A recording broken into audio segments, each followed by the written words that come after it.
Bismillahirrahmanirrahim. Assalamualaikum warahmatullahi wabarakatuh. Hai Yunda, kembali saya akan membahas tentang galau. Pernah gak sih merasa galau? Sebenarnya apa sih galau itu? Ya, jadi kalau menurut psikologi, galau itu kejiwaan yang sedang kacau, sedang tidak karuan. Kemudian kalau dari segi agama, galau itu ketidakmampuan seseorang atau manusia dalam menghadapi ujian atau masalahnya, sehingga tidak sabar, kemudian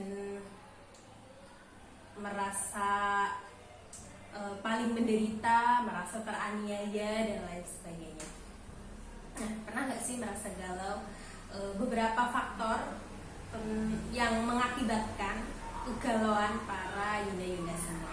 Yang pertama mungkin dari lingkungan keluarga, karena tekanan dan lain sebagainya. Kemudian lingkungan pekerjaan yang mungkin teman-teman di dalam pekerjaan tidak sefrekuensi dengan kita, tidak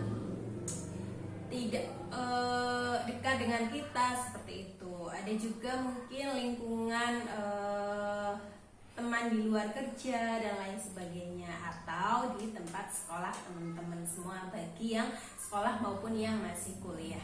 Tentu kegalauan ini hampir ya dialami, atau bahkan semua orang pernah mengalami kegalauan di dalam hidupnya. Namun kadar dan bagaimana dia menyikapinya itu berbeda-beda. Di antaranya bisa menghadapi kegalauan dengan bersyukur kepada Allah Subhanahu wa taala. Ada juga yang menghadapi kegalauannya dengan me time atau berlarut terhadap kegalauan yang sedang dialami. Baik, yang kedua, faktor kedua bisa jadi karena pikiran psikis manusia itu sendiri.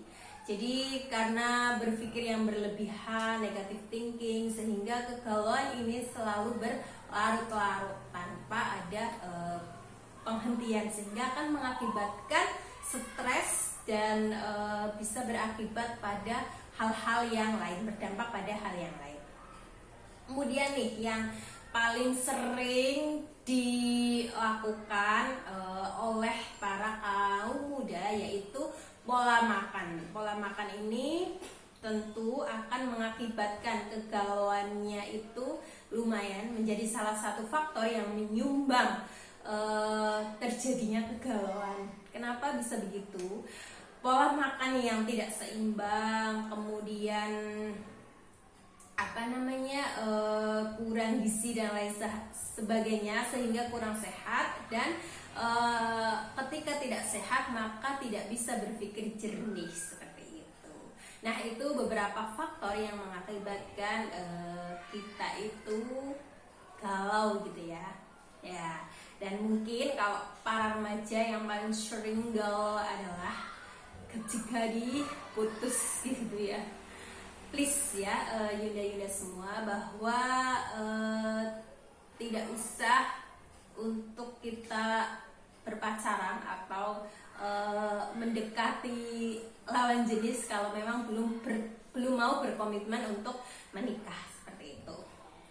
Nah, adapun dalam hadis Rasulullah Shallallahu Alaihi Wasallam yang diriwayatkan oleh Bukhari, yang artinya ini manusia dan ini ajalnya mengelilinginya, dan garis yang menembus bangun ini adalah obsesinya, sementara garis kecil-kecil ini adalah rintangan hidupnya. Jika dia berhasil mengatasi rintangan pertama, dia akan tersangkut rintangan kedua. Jika dia berhasil lolos nih rintangan kedua, dia akan tersangkut rintangan berikutnya, dan seterusnya. Nah, itu memotivasi kita bahwa setiap orang itu pasti diberikan ujian sesuai dengan kualitas dan kadar yang dia mampu. Sebagaimana firman Allah yang artinya Allah tidak akan membebani suatu kaum sesuai dengan batas kemampuannya. Jadi ketika kita diuji itu sudah jelas bahwa itu adalah batas kemampuan kita, dan ketika kita bisa melewatinya, maka kita akan lulus ke ujian yang berikutnya. Kita akan naik kelas ke kelas yang berikutnya, kelas ketakwaan yang berikutnya, kelas keimanan yang berikutnya. Ketika kita tidak lolos, maka kita tidak akan naik kelas dan akan stuck di kelas itu sendiri gitu. Sehingga ketika kita diberikan rintangan ujian oleh Allah Subhanahu wa taala, maka kita harus bisa menghadapinya dengan bersyukur atas ujian masalah yang telah kita hadapi, maka meminta kepada Allah Subhanahu wa taala untuk diberikan kekuatan supaya kita dapat melewati rintangan-rintangan itu dengan mudah, tidak mengeluh terhadap masalah atau ujian yang Allah berikan kepada kita.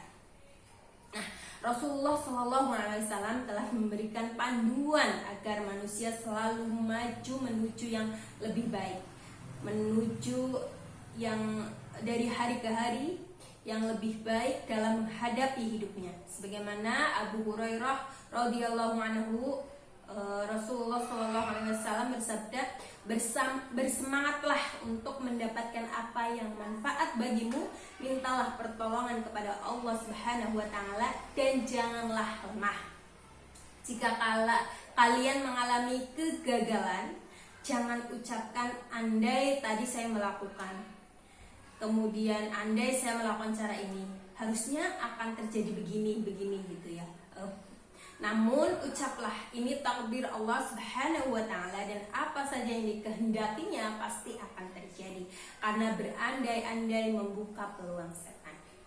Nah, ini hadis ini dijelaskan bahwa kita itu tidak boleh berandai-andai. Ketika sudah terjadi dan itu adalah kesalahan kita, tidak usah berandai-andai. Andai tadi seperti ini, andai seperti ini, tidak boleh. Karena ketika kita mengandai-andai, maka akan memberikan peluang untuk syaitan itu sendiri. Demikian, semoga bermanfaat. Albiru man ittaqa. Assalamualaikum warahmatullahi wabarakatuh.